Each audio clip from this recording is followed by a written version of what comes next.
Indian ரயில்வேஸோட UDS app மூலமாக எப்படி அன்ரிசர்வேஷன் ticket book பண்ணுறது, லோக்கல் ட்ரெயின் டிக்கெட் புக் பண்ணுறதுன்னு பார்க்க போகிறோம். இப்போ ஆப்பை ஓப்பன் பண்ணதுக்கப்புறம் நமக்கு பேஜ் ஓப்பனாக எப்படி தான் வரும்.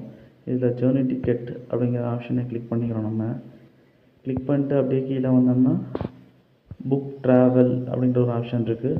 புக் அண்டு பிரிண்ட் அப்படிங்கிற இன்னொரு ஆப்ஷன் இருக்குது. நம்ம புக் அண்ட் ட்ராவல் பேப்பர்லெஸ்ன்ற ஆப்ஷனையும் கிளிக் பண்ணிக்கலாம். இதை கிளிக் பண்ணிட்டா மொபைல்லேயே நம்ம டிக்கெட் ஷோ ஆகும். நம்ம அதை டிடிஆர்டையும் காமிச்சிக்கலாம். இப்போ நம்ம கொஞ்சம் லோட் ஆகிட்டுருக்கு, கொஞ்சம் வெயிட் பண்ணுங்கள். அப்படியே வந்துட்டுருக்கு. இதில் பார்த்தோம்னா கீழே இன்னும் 2 ஆப்ஷன்ஸ் இருக்குது. டிபார்ட் ஃப்ரம்னா நம்ம எந்த ஸ்டேஷன்லேருந்து நம்ம போகிறோன்றதும், எந்த ஸ்டேஷன்லேருந்து இறங்க போகிறோங்கிறது கோயிங் டுங்கிற ஆப்ஷன். இது 2 ஆப்ஷன் நம்ம ஸ்டேஷனோட பேரை நம்ம என்ட்ரு பண்ணிக்கணும். இப்போ நம்ம டிக்கெட் புக் பண்ணலாம்.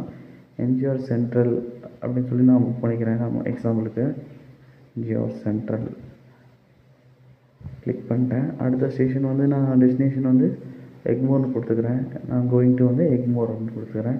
இப்போ கீழே 2 ஆப்ஷன் இருக்குது, next train and get fare. Next train தான் அடுத்து என்ன ட்ரெயின் வருதுன்னு பார்த்துக்கலாம். நம்ம கெட் ஃபேர் கொடுத்து உள்ளே போய்க்கலாம். இப்போ உள்ளே போனதுக்கப்புறம் மேலே அடல்ட்டுன்ற ஆப்ஷன் இருக்குது. அதில் 4 டிக்கெட் வரையும் மினிமம் புக் பண்ணிக்கலாம், மேக்ஸிமம். அதுக்கப்புறம் சைல்டு யாராக இருந்தால் நம்ம புக் பண்ணிக்கலாம். Ticket travel 2 ticket, journey return 2 வேணுமா எடுத்துக்கலாம். இதில் ஆர்டினரியாக சூப்பர் ஃபாஸ்ட் அந்த மாதிரி ஆப்ஷன் இருக்குது. கிளாஸில் ஃபஸ்ட் கிளாஸ் வேணுமா செகண்ட் கிளாஸ் வேணுமா அதை புக் பண்ணிக்கலாம். பேமெண்ட் டைப்பில் ரீவேலட்னு ஒரு ஆப்ஷன் இருக்குது. அப்புறம் பே யூஸிங் கூகுள் பே, ஃபோன்பே அந்த மாதிரி. அப்படியே கீழே பார்த்தோம்னா டிக்கெட் ஃபேர் 5 ரூபா நமக்கு காமிக்குது. புக் டிக்கெட் கொடுத்துட்றோம். கொடுத்ததுக்கப்புறம் நமக்கு லோட் ஆனதுக்கப்புறம் நம்மள்கிட்ட ரீவேலட்லேயே பேலன்ஸ் இருக்குன்னா நம்ம ரீவேலட்லேயே இப்போ டிக்கெட் புக் பண்ணிக்கிறோம். சப்போஸ் நம்மள்கிட்ட ரீவேலட்டில் பேலன்ஸ் இல்லைன்னா நம்ம அதர் வேலட்ஸ், அதர் பேமெண்ட்ஸ்க்கு போய்ட்டு நம்ம ஃபோன்பே, ஜிபே மூலமாக கூட இதை புக் பண்ணிக்கலாம். இப்போ நம்ம ரீவேலட்லேயே புக் பண்ணிக்குவோம். நம்ம கொஞ்சம் லோட் ஆகிட்டுருக்கு, நெட்வொர்க் கொஞ்சம் டவுனாக இருக்கனால வெயிட் பண்ணுவோம். இப்போ